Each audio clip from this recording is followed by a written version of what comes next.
Hello students, आज हम लोग डिटर्मिनेंट का मोस्ट इम्पॉर्टेंट जो टाइप्स है वो सब हम लोग पढ़ेंगे। तो उस इम्पॉर्टेंट टाइप्स में से क्या आता है, एक्चुअली हम लोग का प्रॉपर्टीज ऑफ डिटर्मिनेंट आता है। ठीक है, तो प्रॉपर्टी मतलब डिटर्मिनेंट का जो प्रॉपर्टीज़ है वो सब प्रॉपर्टी यूज़ करने से क्या होता है, डिटर्मिनेंट को हम लोग इजीली सॉल्व कर सकते हैं। जैसे कि कभी कभार ऐसे डिटर्मिनेंट में प्रॉब्लम होता है, जैसे कि मान लो ये हम लोग का 2 8, इधर मान लो हम लोग का 3 है और यहाँ पे 1 2 5 है, और इधर मान लो तुम्हारा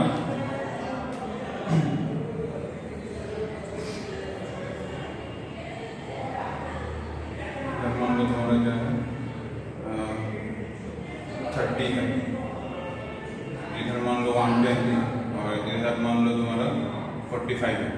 तो यहाँ पे एक चीज़ देख रहे हो कि ये इसको अगर एक्सपांड करेंगे तो 120 इंटू 5 माइनस 2 इंटू 45 इतना ज़्यादा कैलकुलेशन करना पड़ेगा, मल्टीप्लाई करना पड़ेगा, उसके बाद सब्ट्रैक्शन करना पड़ेगा, एडिशन सब्ट्रैक्शन करना पड़ेगा, उसके बाद इसका आंसर आएगा, जो मतलब बहुत ही ज़्यादा डिफिकल्ट लेवल से लगता है। ठीक है, देखने से मतलब नंबर्स बराबर आता है तो इस तरीके से फील होता है। तो बट मैं इसको ना एक ही लाइन में आंसर बोल सकता हूँ, that is the answer of this determinant is 0। How? तो वही एक्चुअली प्रॉपर्टीज में आता है, इसीलिए मैं इजीली बोल पाया इसका आंसर 0 होगा। ठीक है, तो प्रॉपर्टी अगर हम लोग जान लेंगे तो डिटर्मिनेंट को इसको बिना एक्सपांड किए भी बहुत सारे डिटर्मिनेंट का आंसर बनाया जा सकता है। ठीक है, मतलब कैलकुलेशन बहुत इजी हो जाता है। तो इसीलिए हम लोगों को determinant of properties of determinant हम लोगों को अच्छे से जानना बहुत ज़रूरी होता है। ठीक है, तो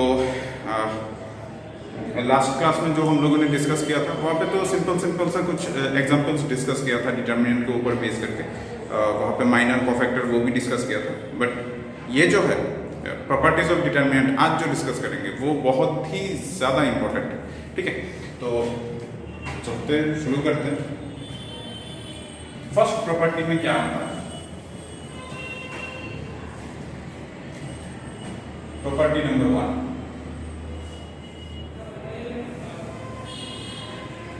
the value of the determinant. हर एक प्रॉपर्टी को मैं लिखूंगा, उसके बाद प्रॉपर्टीज को एक्सप्लेन भी करूंगा ताकि तुम लोगों को बहुत अच्छे से क्लियर हो जाए। ठीक है, तो the value of the determinant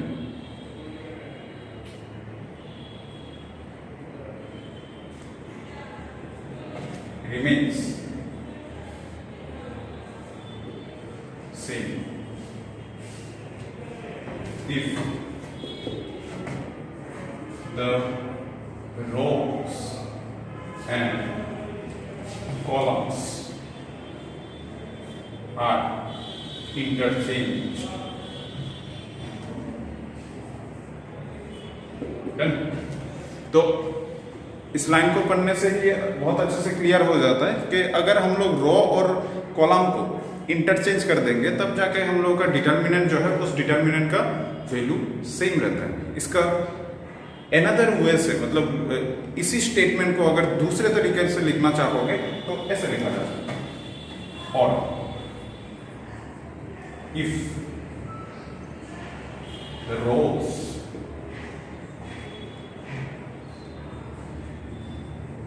and the columns of any determinant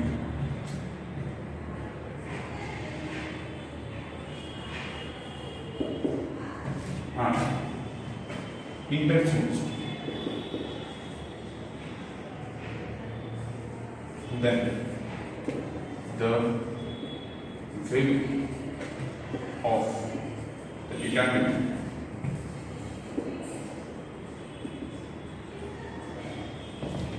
remains same। बहुत ही इंटरेस्टिंग सा टॉपिक है। जैसे कि ये जो प्रॉपर्टी नंबर 1 है ये बहुत ही ज़्यादा इंटरेस्टिंग है। अगर मान लो कोई एक एग्जांपल से डिस्कस करते हैं ताकि अच्छे से क्लियर हो जाए। अगर मान लो कोई एक डिटर्मिनेंट मान लो कुछ भी, एक सिंपल सा एग्जांपल ले लेते हैं, 1 0 2, यहाँ पे 0 2 1 1 1 0, ठीक है। इस तरीके से मैंने एक एग्जांपल लिया है, जस्ट एग्जांपल लिया है, ठीक। तो इसको अगर एक्सपांड करेंगे तो मिलेगा कैसे, तो हम लोगों को तो पता नहीं है कैसे क्या होता है। तो डायरेक्ट एक्सपांड तो पता है ना, लास्ट क्लास में हम लोगों ने किया था। तो डायरेक्ट एक्सपांड करने से मुझे कैसे मिलेगा, मैं रो 1 के अकॉर्डिंग एक्सपांड करूँगा। तुम चाहो तो किसी भी रो या फिर किसी भी कॉलम के अकॉर्डिंग एक्सपांड कर सकते हो, बट मैं रो 1 के अकॉर्डिंग एक्सपांड करूँगा।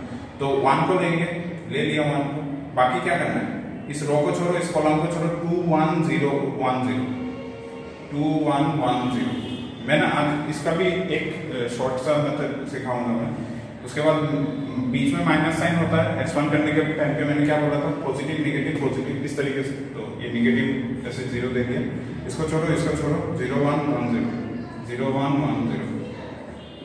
उसके बाद माइनस, इसको छोड़ो, इसको छोड़ो, 2 के लिए माइनस नहीं प्लस होगा, ठीक है, पोजीशन के हिसाब से पॉजिटिव आता है। इसको छोड़ो, इसको छोड़ो, 0 2 1 1 0 2 1 1 दिस, ठीक है। तो इसका रिजल्ट क्या बनेगा, 1 × 2 × 0, ये तो बन गया, इसका आंसर बनेगा -1। 0 से पूरा मल्टीप्लाई करोगे तो बेनिस, तो 2 यहाँ से क्या बनेगा, ये तो बेनिस और उधर माइनस कर, तो अल्टीमेटली रिजल्ट कितना आता है, यहाँ पे -4 और इधर -1, दैट इज माइनस का 5 रिजल्ट आता है, ठीक है। तो यहाँ पे तुम चाहो तो ऐसे कर सकते हो, ठीक है, ऐसे कर सकते हो चाहो तो, अदरवाइज तुम ऐसे भी कर सकते हो। देखो मुझे क्या करना है, इस रो को छोड़ेंगे, इस कॉलम को छोड़ेंगे, बाकी ये बचा ना, यहाँ पे जस्ट क्रॉस मल्टीप्लाई और बीच में माइनस साइन। तो क्रॉस मल्टीप्लाई करेंगे तो 2 × 0 0, बीच में माइनस साइन, 1 × 1 1, डायरेक्ट तुम्हें डिटर्मिनेंट लिखने की भी जरूरत नहीं पड़ेगा, जस्ट तुम this into that minus this into that करके बिठा दो, खत्म, ठीक है। ठीक इसी तरीके से यहाँ पे भी हम लोग वही करेंगे। इस एलिमेंट को कंसीडर किया ना, तो इसके अकॉर्डिंग रो को छोड़ो, इसके अकॉर्डिंग कॉलम को छोड़ो, 0 × 0 that is 0 again, minus 1 × 1 that is your 1, then हो गया, वेरी सिंपल। यहाँ पे भी सेम होगा, ठीक है।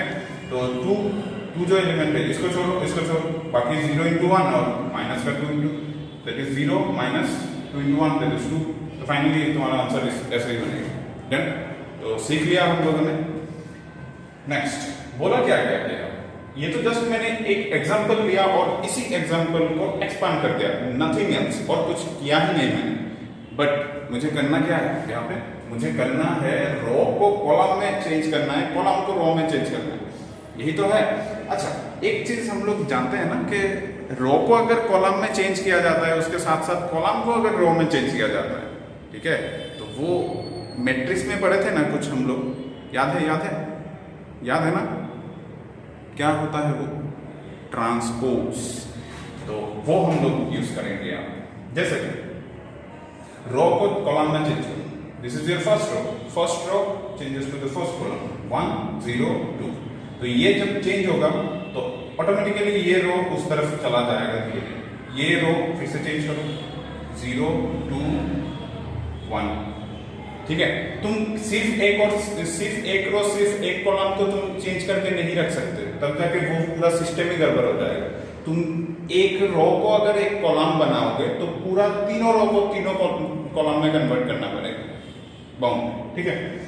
तो 0 2 1 मैंने लिख लिया, उसके बाद लास्ट वाला क्या है, 1 1 0। अभी देखो ऑटोमेटिकली तुमने रो को चेंज किया, बट ऑटोमेटिकली यहाँ पे कॉलम भी चेंज हो गया है, देख सकते हो। जैसे कि इस रो को मैंने कहाँ पे लिखा, फर्स्ट कॉलम में लिखा, तो फर्स्ट कॉलम देखो फर्स्ट रो में चला गया, देखो फर्स्ट रो में चला गया, ऐसा ही तो होता है, दिस इज द ट्रांसपोज ना।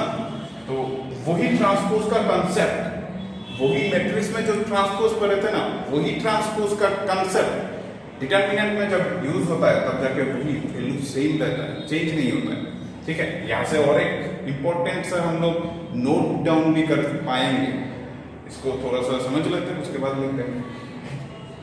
तो यहाँ पे भी तुम कुछ भी मीन्स फर्स्ट रो के अकॉर्डिंग एक्सपांड कर सकते हो या फिर first column, second column, third column, किसी भी कॉलम के अकॉर्डिंग एक्सपांड कर सकते हो या फिर किसी भी रो के अकॉर्डिंग तुम एक्सपांड कर सकते हो। करते हैं फर्स्ट रो के अकॉर्डिंग एक्सपांड कर देते हैं, क्या होता है 1। उसके बाद अभी हम लोग ऐसे ब्रैकेट करके ही लिख देंगे, डिटरमिनेंट यूज करने की यहाँ पे जरूरत नहीं है 2 कोई, ठीक है, डायरेक्टली हो गया 2 into 0 that is 0 minus 1 into 1 that is 1, ठीक है, बीच में माइनस 0, उसके बाद ऐसे ऐसे छोड़ो 0 into 0 0 और 2 into 1 that is 2, done, plus इधर क्या होगा 1 के लिए इस कॉलम को छोड़ो, इस रो को छोड़ो, 0 into 1 कितना होता है 0 और 2 into 2 कितना होता है 4, बीच में माइनस है, तो फाइनली इसका आंसर कितना आता है, कितना है 1 into -1 that is -1 और 0 से तो वो गायब, दिस -4, ठीक है, 1 into -4 कितना होता है -4 ही तो होता है, अल्टीमेटली आंसर कितना है -5।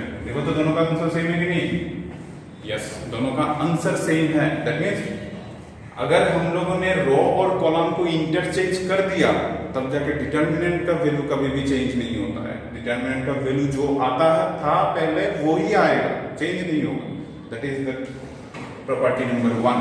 तो यहाँ से एक चीज हम लोग कंक्लूड कर सकते हैं ना, थोड़ी देर पहले थोड़ा सा याद करो, मैंने थोड़ी देर पहले क्या बोला था, थोड़ी देर पहले यही तो बोला था कि ट्रांसपोज है कि नहीं, तो डिटरमिनेंट कहाँ से फॉर्म होता है, मैट्रिक्स से ही तो फॉर्म होता है। मतलब ये अगर हम लोगों का कैपिटल ए मैट्रिक्स होता, ठीक है, तो कैपिटल ए मैट्रिक्स होता तो हम लोग ऐसे थर्ड ब्रैकेट से एनक्लोज करके रखते, बट वही मैट्रिक्स अगर डिटरमिनेंट में कन्वर्ट हो जाता है तब हम लोग ऐसे मॉड से देते हैं, ऐसे ही तो करते हैं, और that means this mod of this is equal to -1, done, समझ में आ गया।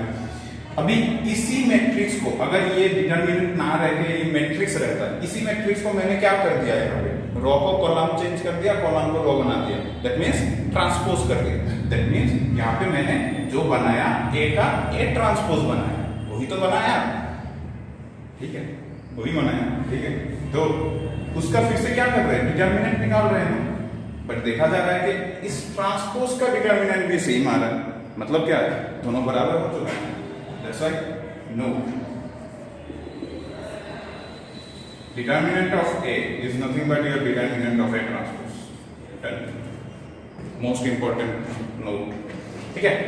I think बहुत अच्छे से सबको क्लियर हो चुका है। नेक्स्ट प्रॉपर्टी नंबर 2 में मूव करते हैं फटाफट से।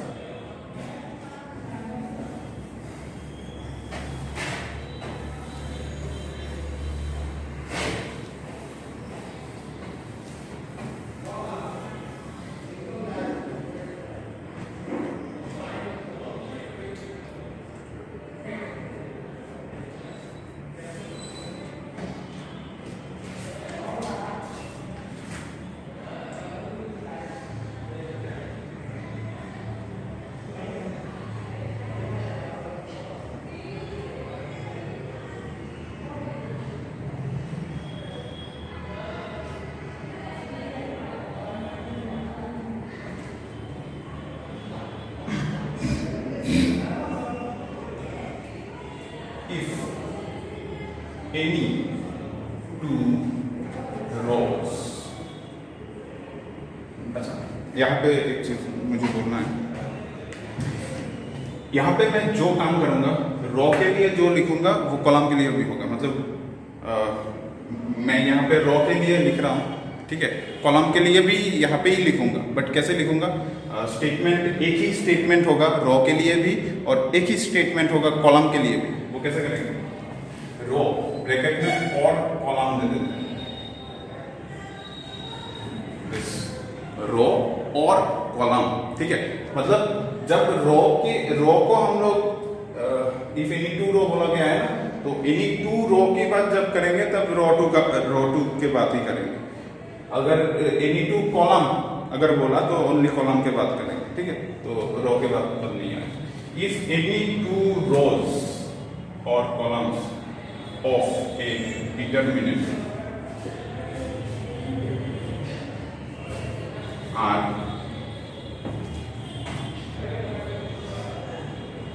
interchanged,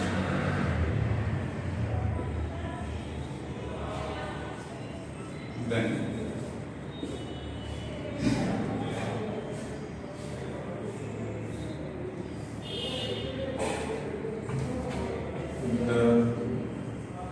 determine retains its absolute value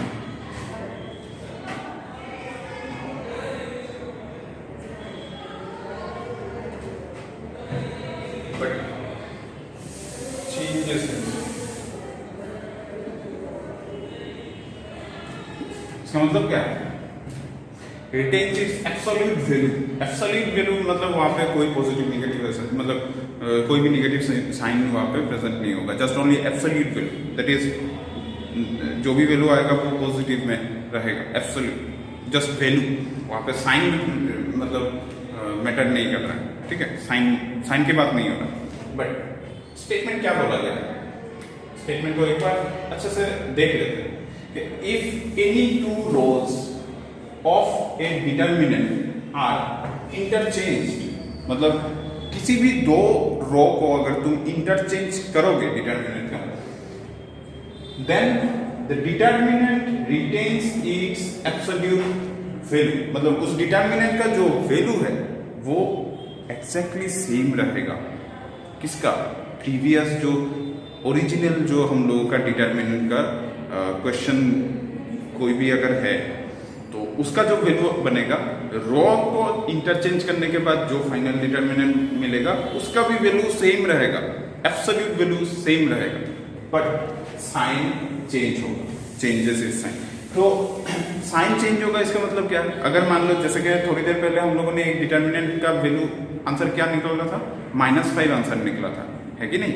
तो अगर वो -5 है और उसी डिटर्मिनेंट का अगर मैं एनी टू रोल्स को अगर इंटरचेंज करके बाद में डिटर्मिनेंट का वैल्यू अगर निकालता हूं तो उसका आंसर +5 में चला जाएगा, ठीक है?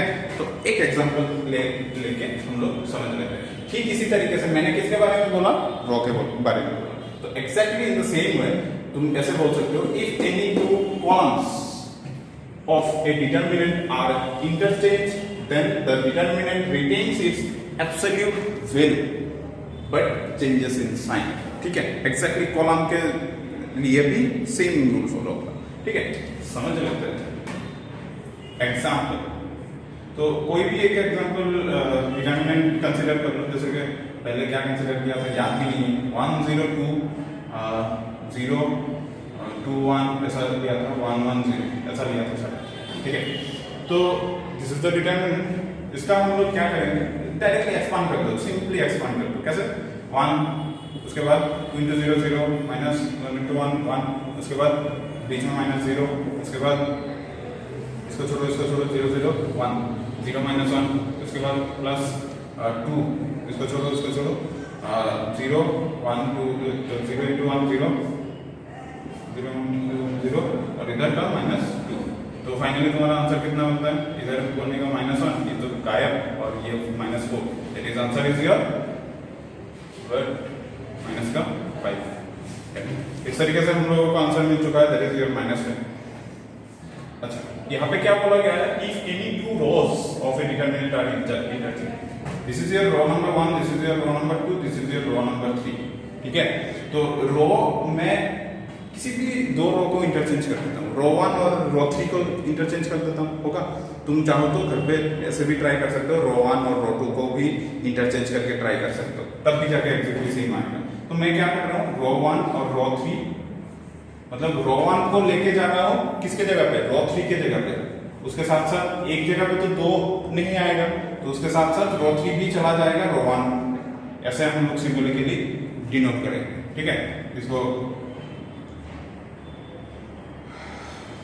डिनोट इस तरीके से करेंगे। तो अभी अगर इस तरीके से चेंज किया तो बनेगा कैसे? 1 0 2 नीचे चला जाएगा, 1 0 2, और ये ऊपर चला जाएगा 1 1 0, और बीच का जो है वैसे ही रहेगा, ठीक है? तो फर्स्ट रो देखो, तो फर्स्ट रो थर्ड रो पे चला गया, और थर्ड रो जो था वो फर्स्ट रो पे चला गया, खत्म। अभी एक्सपेंड कर दो, 1 फिर से 1 2 × 2 4 -0, ठीक है? इसके बाद प्लस का 1 नॉट प्लस माइनस, माइनस का 1, उसके बाद इसको छोड़ो 0, 2 इंटू 0 0 और ये बन जाता है माइनस का 1। उसके बाद प्लस, प्लस का ये 0 0 तो बाद में क्या लिखना, क्या 0 माइनस 2। तो फाइनली देखो तो यहाँ पे +5 आ चुका है। This is your +4 and this is your -1 into -1 this is plus का 1, सो +5 आ जाता है। तो यहाँ पे क्या आया था -5 और यहाँ पे क्या आया +5। तो देखो वही तो बोला गया है, तो इस प्रॉपर्टी में वही बोला गया है कि अगर तुम किसी भी दो रो को अगर इंटरचेंज कर दोगे, ठीक है, तब जाके determinant value absolute value same होता है बट साइन इंटरचेंज होता है। ठीक है, समझ में आ गया। अभी क्या करते हैं, यहाँ पे कॉलम भी तो लिखा था ना हम लोगों ने, तो कॉलम के लिए एक बार देख लेते हैं क्या करता है। तो कॉलम के लिए मैं this is your first column, this is your second column, तो कॉलम 1 और कॉलम 2 को इंटरचेंज कर देता हूँ। तुम लोग घर पे कॉलम 1 कॉलम 3 इंटरचेंज करके देख सकते हो। तो कॉलम 1 इंटरचेंजेस टू कॉलम 3, तो बनेगा कैसे, 2 1 0, इधर क्या बनेगा 0 2 1 जैसे है वैसे, और 1 0 1 0 1। अभी फिर से एक्सपांड कर दो, 2 यहाँ पे और 2 2 1 2 माइनस 1 0, और इधर x 0 और इधर 1 माइनस 0, इधर +1 इधर 1 माइनस 2, सॉरी 2 इंटू 0 ना, तो 0। फाइनली यहाँ पे 2 2 4 और ये तो गायब और ये हम लोग का 1, तो टोटली 5 निकलता है। तो देखो तो यहाँ पे -5 निकला था, तुमने कॉलम इंटरचेंज किया तब भी जाके +5 आया, तुमने रो इंटरचेंज किया तब भी जाके प्लस आया। दैट मीन्स वही तो होता है, अगर हम लोग दो रो को अगर इंटरचेंज कर देंगे किसी भी डिटर्मिनेंट का तो वैल्यू सेम रहता है, मतलब डिटर्मिनेंट वैल्यू सेम रहता है बट साइन नेगेटिव में चला जाता है। ठीक है, तो हम लोग इसको ना इस तरीके से कन्वर्ट कर सकते हैं, जैसे कि ये डिटर्मिनेंट था ना, दिस इज योर डिटर्मिनेंट, तो इसको हम लोग ऐसे लिख सकते हैं। यहाँ पे क्या है, ये माइनस साइन माइनस के साइन पे रखने दो। तुम अगर रो को इंटरचेंज करोगे तो ये 5 है ना, तो ये 5 का वैल्यू ये था ना, तो तुम ऐसे लिख सकते हो 1 1 0, इधर क्या 0 2 1 और इधर क्या 1 0 2, तो तुम इस तरीके से बिठा सकते हो। और चाहो तो कॉलम के अकॉर्डिंग इस 5 को भी एक अलग से बिठा सकते हो।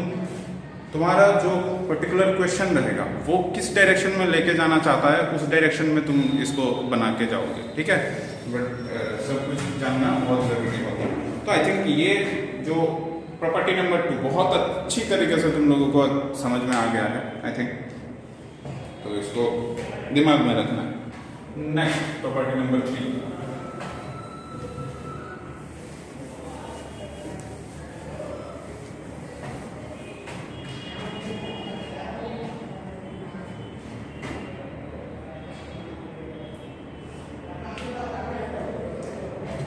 property number 3, if any two rows of बोलो या फिर और columns, if any two rows or columns of a determinant या फिर of a determinant, if any two rows or columns of a determinant are identical,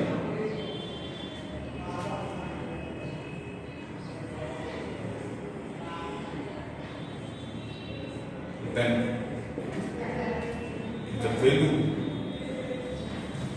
of the determinant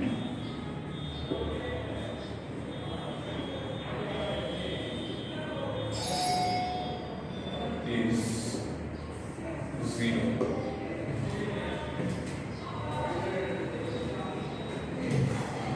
Any two rows or any two columns of a determinant are identical, then the determinant value is 0. है ना, बहुत interesting से तो मतलब property. तो मतलब हम लोग अगर किसी भी डिटर्मिनेंट को सॉल्व करेंगे सॉल्व करने की कोशिश करेंगे। उसको करते करते करते करते या फिर उसको स्टार्टिंग में ही अगर हम लोगों ने ऐसे देख लिया कि एनी टू रोज यहाँ पे आइडेंटिकल बनता है। अभी आइडेंटिकल का मतलब किस तरीके से मीन करेंगे हम लोग, तो एक एग्जांपल लेंगे। मान लो कोई एक डिटर्मिनेंट है हम लोग का, पहले ही लिया था। हाँ, तो मान लो किसी एक तरीके से 2 8 3 इधर हम लोगों का 9 लेते थे इसको, ठीक है। और उसको हम लोग हाँ यहाँ पे कुछ लेते हैं 1 0 और यहाँ पे कुछ लेते हैं, क्या लेते हैं 24, यहाँ पे क्या लेते हैं 96, यहाँ पे क्या लेते हैं 108, ठीक है। तो इसका वैल्यू क्या होगा पता है, इसको मैं एक्सपांड भी नहीं करूंगा, इसका वैल्यू डायरेक्टली मैं बोल दूंगा इसका वैल्यू 0 है। कैसे, एक बार इसको एक्सपांड करके देख लेते हैं, बहुत बड़ा सा है फिर भी। 2 इंटू 0 इंटू 108 0 माइनस 3 इंटू 96 कितना होता है 8।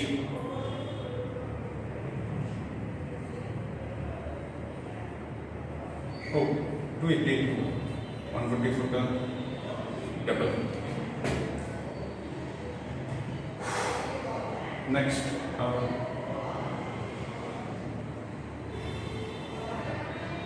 नेक्स्ट 8 के लिए हम लोग देखेंगे ना, तो 8 के लिए अगर देखेंगे तो माइनस का 8 इधर क्या होगा, इसको छोड़ो 1 इंटू 108 दैट इज 108 और 2 इंटू 3 इंटू 24 कितना होता है 72। उसके बाद प्लस का 9 के लिए क्या होगा 1 इंटू 96 दैट इज 96 और 0 इंटू 24 तो कितना होता है 0 इंटू आएगा।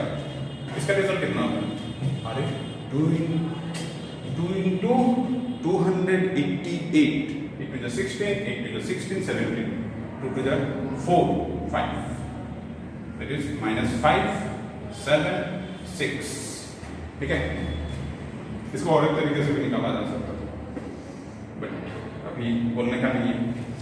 अच्छा, वहाँ पे 108 से 72 माइनस करने से कितना मिलता है, बहुत इजी है, 6 निकलेगा और इधर से देखा जाए 3 निकलेगा 36 इंटू 8 कितना होता है, माइनस का लिख लेते हैं पहले एक बार 36 प्लस 9 इंटू 96 कितना होगा, बाप रे ये तो बहुत डेंजरस है, तो मतलब कैलकुलेशन कैसे किया जा सकता है।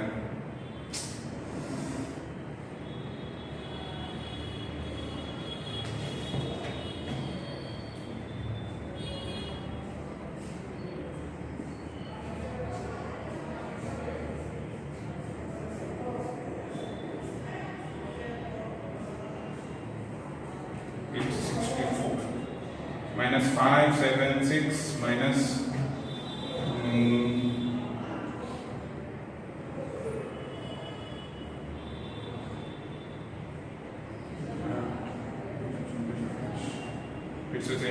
plus 864।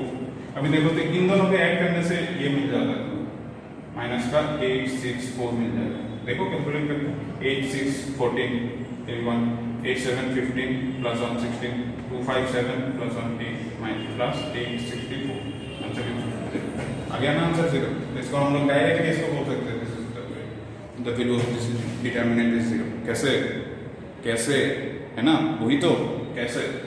अब ये थर्ड रो जो है ये क्या है, देखो तो इसको मैं लिख सकता हूँ 2 इंटू 12, इसको मैं लिख सकता हूँ 8 इंटू 12, इसको मैं लिख सकता हूँ 9 इंटू 12। तो देखो तो ये रो जो है दिस इज रो 1 जो है रो 1 इज आइडेंटिकल टू रो 3। किस तरीके से, अगर हम लोग रो 3 इज नथिंग, रो 1 इज रो 3 को लिख सकते हैं, रो 3 is nothing but 12 into row 1। Row 1 के एलिमेंट को अगर तुम 12 से मल्टीप्लाई करोगे तो रो 3 मिल जाता है, दैट मीन्स आइडेंटिकल हो चुका है ना एक दूसरे का। ठीक है, एक दूसरे का आइडेंटिकल हो चुका है। दैट मीन्स यहाँ पे दो row 1 and row 3 are identical, that's why the value of the determinant is 0। तो वही बोला गया है, if any two rows of a determinant are identical then the value of the determinant is 0। Very easy. ठीक इसी तरीके से column को भी अगर देखेंगे, अगर कोई दो कॉलम आइडेंटिकल होता है तब जाके हम लोग क्या बोल सकते हैं, वहाँ पे भी डिटरमिनेंट वैल्यू सेम 0 ही आएगा।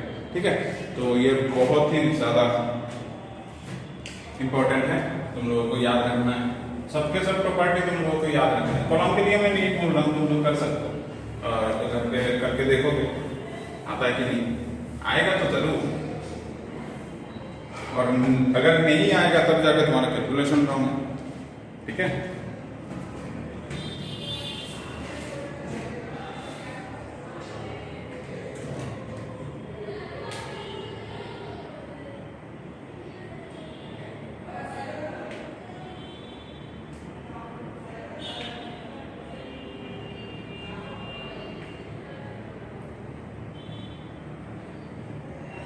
next property number 4,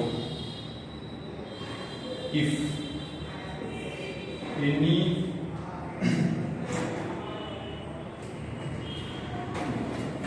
all the elements of any one row, bracket में बोला,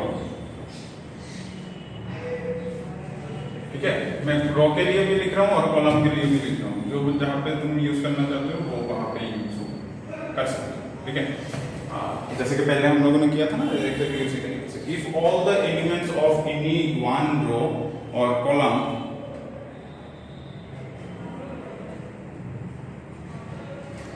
are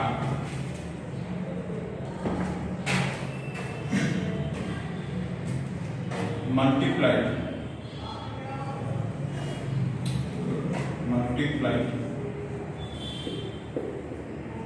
by the same quantity,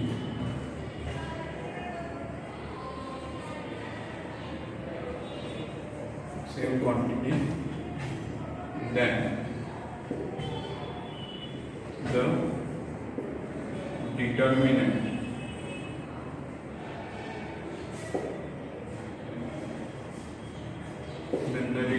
is multiplied by that quantity.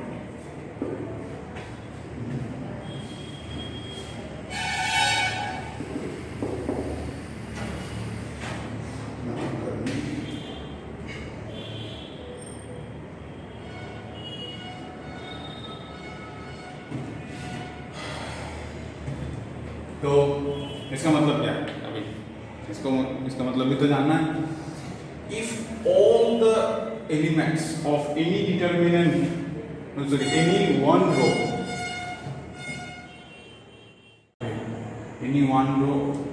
Of a determinant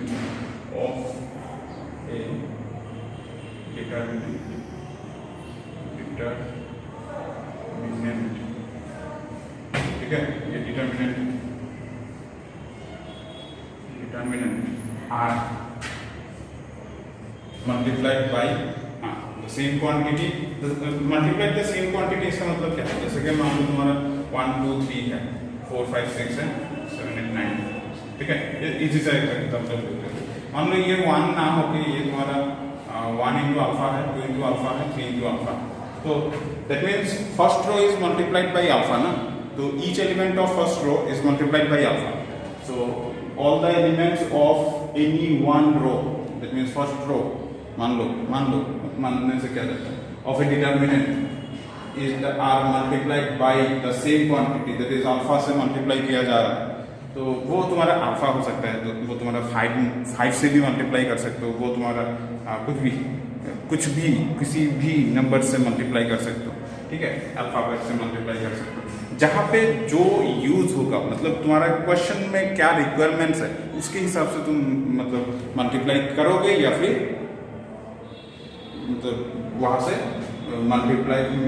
multiple निकाल सकते हो। ठीक है, तो then the determinant is multiply multiplied by that quantity. That means वो determinant पहले क्या था, पहले तो ये था ना, पहले तो ये था। तो अगर ये हम लोग का डिटर्मिनेंट ए है, ठीक है, अगर ये डिटर्मिनेंट ए है तो अगर हम लोग अल्फा से मल्टीप्लाई कर देंगे तो ये अल्फा ट्वाइस अल्फा 3 अल्फा बन जाएगा, और इधर 4 5 6 7 8 9, ठीक है। तो ये यहाँ पे जो बनेगा this is your alpha into A, ऐसे बन जाएगा determinant of alpha into A, इस तरीके से बन जाएगा, ठीक है। तो determinant of alpha into A इस तरीके से बनेगा। तो तुम यहाँ से अगर अल्फा को कॉमन लोगे तो वो भी मैं दिखाऊंगा। तो डिटर्मिनेंट अल्फा इंटू ए को इस तरीके से लिखा जाता है, बट अभी इसको नहीं लिखेंगे, डिनोट नहीं करते।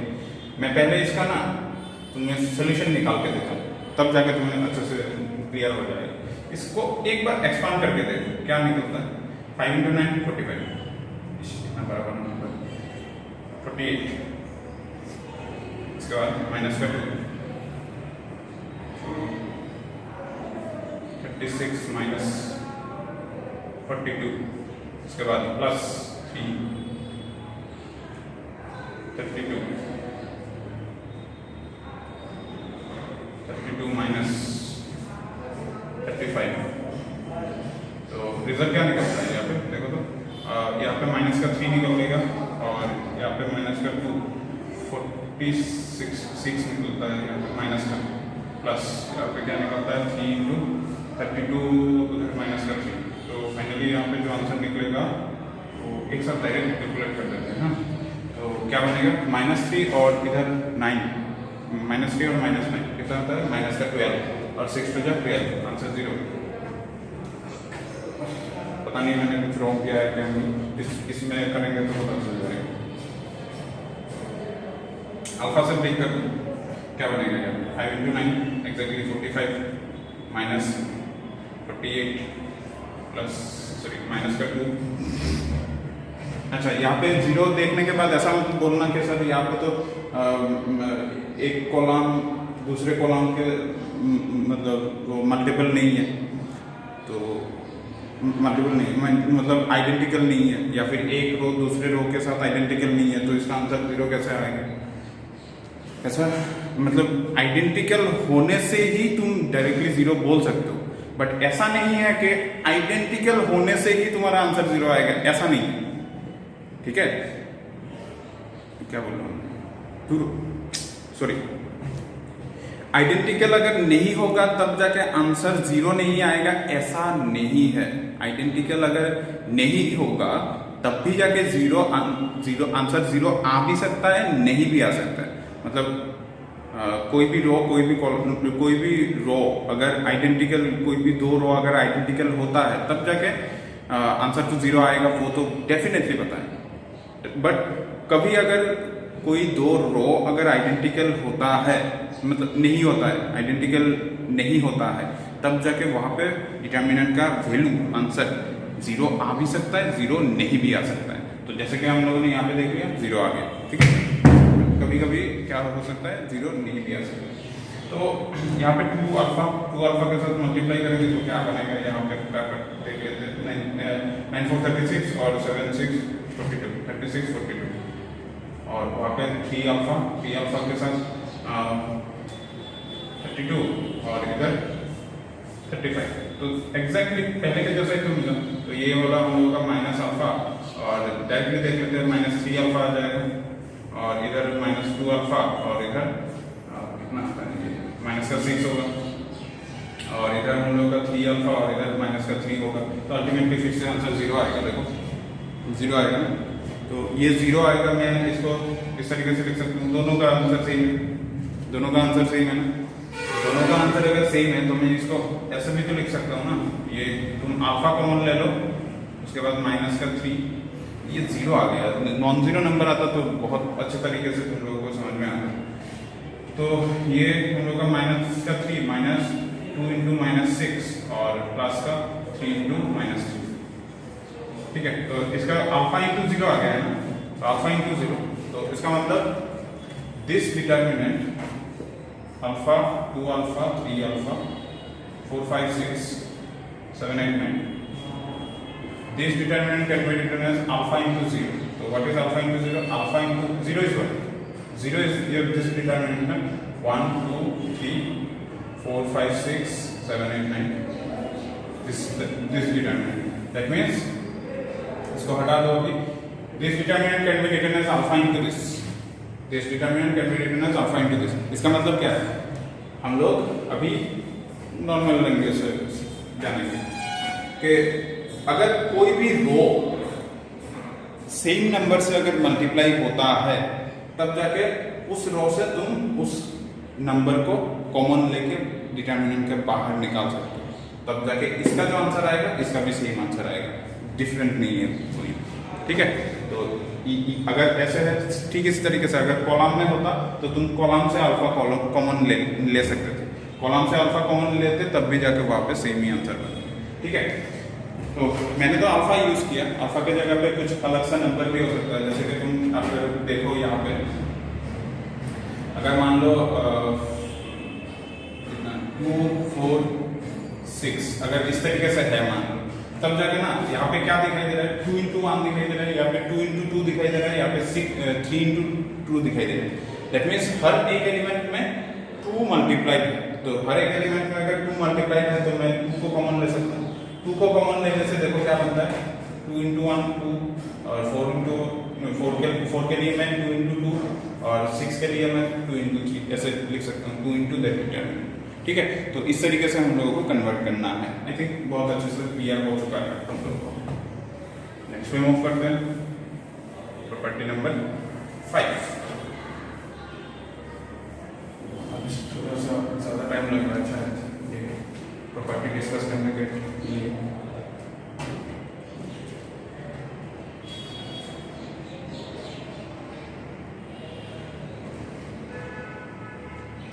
Property number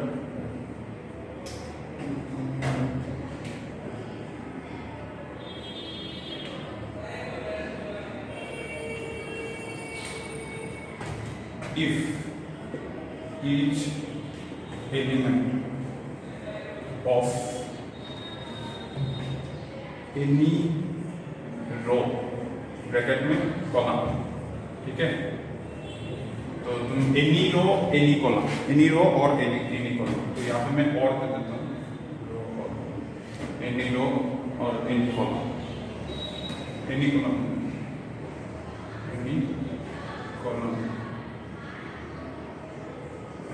if each element of any row or any column of a determinant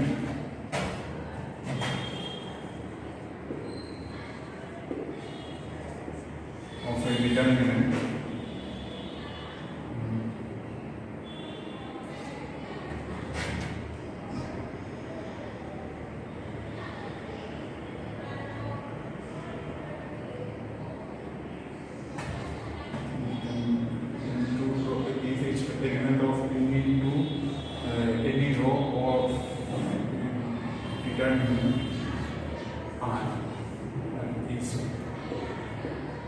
sum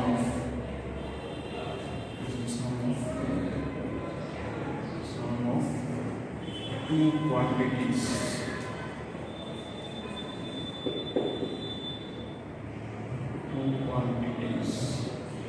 then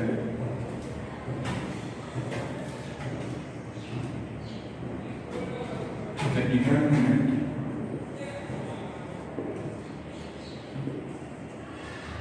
can be expressed as the sum of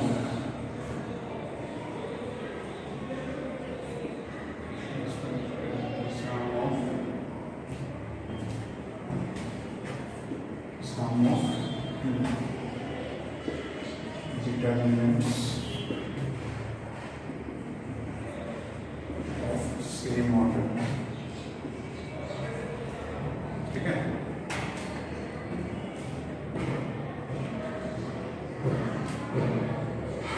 इसका मतलब क्या है? जैसे कि मान लो तुम्हारे पास इस तरीके से है a + 1 ठीक है, b प्लस 2 c प्लस 3 0 0 1 1 0 0, ठीक है। इस तरीके से मैंने दे दिया, ऐसे ही दे दिए। इसको अगर एक्सपांड करेंगे तो क्या निकलेगा देख लो। इसको अगर एक्सपांड करेंगे तो a प्लस 1 इंटू 0 0, उसके बाद माइनस b प्लस 2 इंटू 0 0, सब तो 0 ही आ रहा है, तो नॉन जीरो दे देता हूँ 1 1, ठीक है। तो 1 1 देता हूँ तब जाके कैलकुलेशन थोड़ा सा इंटरेस्टिंग होगा। 0 और माइनस का 1, b प्लस 2, इसको छोड़ो 1 और 0 और माइनस 1, उसके बाद प्लस c प्लस 3 के अकॉर्डिंग 0 0, तो आंसर क्या बनेगा? a प्लस 1 माइनस का a माइनस का 1, ठीक है। और इधर क्या बनेगा? माइनस का b, माइनस माइनस प्लस का b प्लस का 2, तो आंसर क्या बनेगा? b minus a plus 1, this is the answer. अच्छा, इसको अगर देखो तो क्या बोला गया है? If each element of any row of a determinant is the sum of two quantities, मतलब देखो डिटर्मिनेंट का एक first row sum of two quantities है, a1 b2 c3, दो क्वांटिटीज का सम है ना, दो क्वांटिटीज का सम। तो अगर इस तरीके से है then the determinant can be expressed as, मतलब इसी डिटर्मिनेंट को और एक तरीके से एक्सप्रेस किया जा सकता है। कैसे express as the sum of two determinants of same order, sum of two determinants of same order, मतलब इसी के एलिमेंट को कंसीडर करेंगे, जैसे कि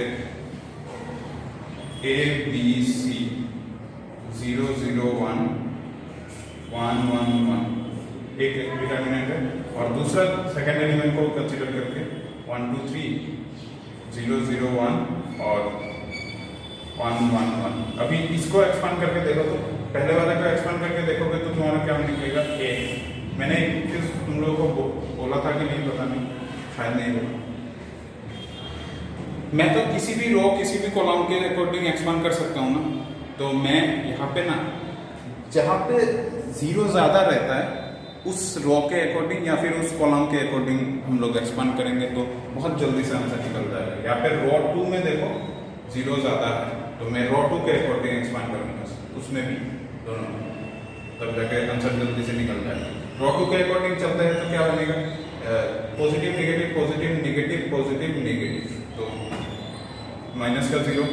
अच्छा, 0 के साथ तुम यहाँ पे ब्रैकेट देके दिस इनटू दैट लिखना जरूरी है क्या? क्योंकि 0 से मल्टीप्लाई करोगे तो वो 0 ही बन जाएगा ना, तो मैं डायरेक्टली 0 दे देता हूँ। उसके बाद प्लस का 0 फिर से, उसके बाद ये माइनस का 1 और रहेगा क्या? -1, इस रो को छोड़ो इस कॉलम को छोड़ो, a into 1 b into 1 minus मतलब a और b इंटू 1 मतलब b। उसके बाद प्लस, ये फर्स्ट डिटर्मिनेंट का काम खत्म है। उसके बाद सेकंड, इसके लिए क्या करेंगे? एग्जैक्टली सेम, 0 से करेंगे तो वेनिश, 0 से करेंगे तो वेनिश, तो ये फिर से तुम्हारा -0 प्लस 0 और उसके बाद 1 रहता है। 1 के लिए इस कॉलम को छोड़ो इस रो को छोड़ो, 1 इंटू 1 1 और इधर माइनस का 2, तो तुम्हारा आंसर क्या बनेगा? देख लो, यहाँ पे माइनस से मल्टीप्लाई करोगे तो तुम्हारा b पॉजिटिव a नेगेटिव, और उधर तुम 2 से 1 माइनस करोगे तो ये तुम्हारा माइनस का 1, यहाँ पे -1 होना चाहिए था ना, तो ये -1 प्लस 1। तो देखो इसका आंसर और इसका आंसर सेम आ गया है ना, that means this determinant is nothing but determinant, the sum of this determinant. तो वही बोला गया है, डिटरमिनेंट का कोई एक रो होना चाहिए, हर एक रो अगर जैसे प्लस होगा तो इसे मतलब ब्रेक करने से नहीं होगा। कोई भी एक रो अगर तुम्हारे पास इस तरीके से एडिशन में है, ठीक है, तब जाके तुम इसको डिटरमिनेंट को ऐसे सेपरेट करके लिख सकते हो। ठीक है, आई थिंक क्लियर हो चुका है। तो नेक्स्ट प्रॉपर्टी नंबर 6, बहुत इंटरेस्टिंग प्रॉपर्टी है, इसको ध्यान। Property 6, and this property is the last property. ठीक है,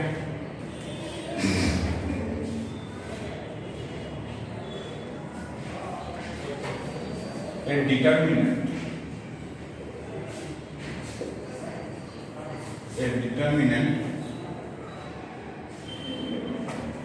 remains unaltered.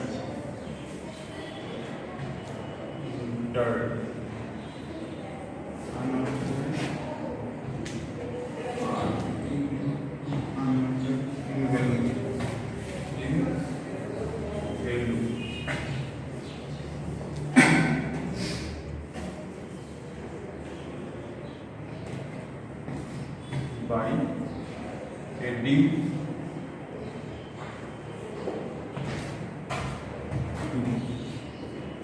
all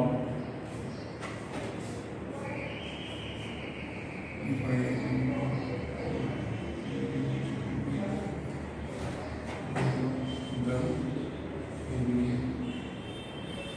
elements of any row or any column. ठीक है, रो के लिए रो, कॉलम के लिए कॉलम.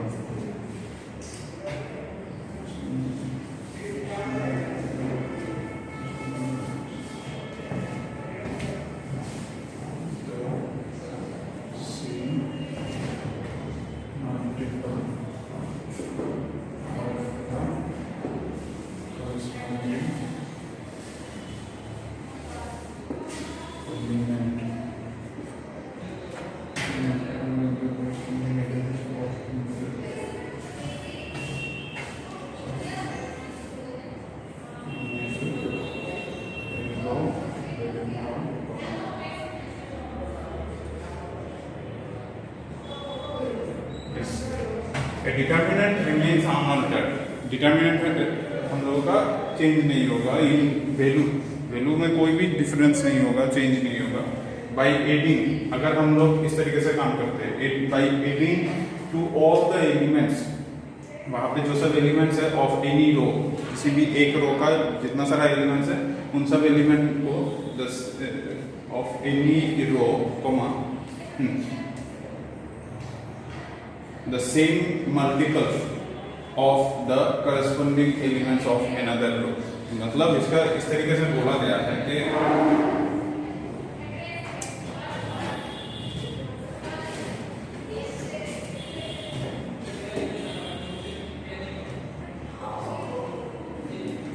जैसे कि मान लो तुम्हारा A B C D E F D E F G H, ठीक है. तो तुम अगर इस प्रॉपर्टी को अगर देखोगे, मेंटेन रखना चाहोगे, तो मैं इसको ना ऐसे बना सकता हूँ. मुझे फर्स्ट रो को चेंज करना है, तो फर्स्ट रो को चेंज करना है. यहाँ पे जो बोला गया है इसके अकॉर्डिंग चेंज करना है. तो यहाँ पे क्या बोला गया है? By adding to all the elements of any row. मतलब किसी भी दो रो को तुम ऐड कर सकते हो, सिंपली ऐड कर सकते हो, या फिर मल्टीप्लाई करके भी ऐड कर सकते हो. The same multiple of the corresponding elements of another row. That means अगर मुझे मल्टीप्लाई करना है, मान लो 5 से मल्टीप्लाई करना है किसको, रो 3, तो मैं इस तरीके से लिख सकता हूँ A plus 5 into G, B plus 5 into H और C प्लस 5 इंटू I. बाकी सब जैसे D E F G H I. ठीक है. मैंने क्या किया, मैंने रो 1 को चेंज किया किस तरीके से, रो 1 प्लस 5 इंटू रो 3, इस तरीके से हम लोगों ने चेंज किया है. ठीक है. तो इस तरीके से चेंज किया है, उसी वजह से तो ऐसे बना. देखो तो रो 1 चेंज हो गया है ना. रो 1 पहले क्या था, ABC था, अभी चेंज हो गया, इस तरीके से बन चुका है. कैसे, जैसे कि A को चेंज करके मैंने क्या लिखा, A प्लस 5 इंटू रो 3 का एलिमेंट, करस्पॉन्डिंग एलिमेंट क्या था, G, तो 5 इंटू G. इस तरीके से हर एक एलिमेंट चेंज हो चुका है. तो दिस इज द प्रॉपर्टी. तो अभी इसको मैं ऐसे नहीं कर रहा हूँ, मतलब एग्जांपल लेके नहीं कर रहा हूँ. तो तुम लोग चाहो तो कर सकते हो. हाँ, एक कर ही देता हूँ जाके और भी अच्छे से क्लियर होगा. एग्जांपल मान लो तुम्हारे पास ये है 1 0 2 0 1 2 0 0 1. ठीक है। तो ये है मान लो तुम्हारे पास, इसका डिटरमिनेंट का वैल्यू कितना आएगा, डायरेक्टली मैं बोल देता हूँ, इसका आंसर आएगा 1 आएगा आंसर, ठीक है। अब तुम इसी को मैं अगर 2 से मल्टीप्लाई करके, जैसे कि row 1 changes to row 1 plus row 2, तो कॉलम के अकॉर्डिंग भी एग्जैक्टली यही होगा। तो मैं ऐसे चेंज करता हूँ, मैं ऐसे चेंज करता हूँ, रो 1 चेंजेस टू रो 1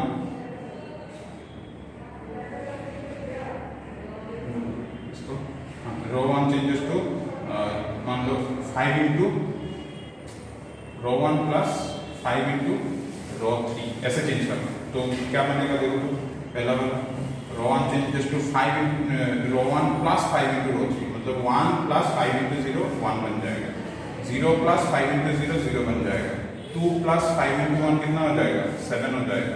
उसके बाद बाकी जैसे है जैसे ही रहेगा, 0 1 2 0 0 1। अभी देखो तो इसका आंसर निकालेंगे, अभी आंसर निकालेंगे इसका आंसर, तो आंसर में क्या होगा 1 इंटू 1 2 इंटू 0 मतलब 1 माइनस 0, उसके बाद माइनस 0।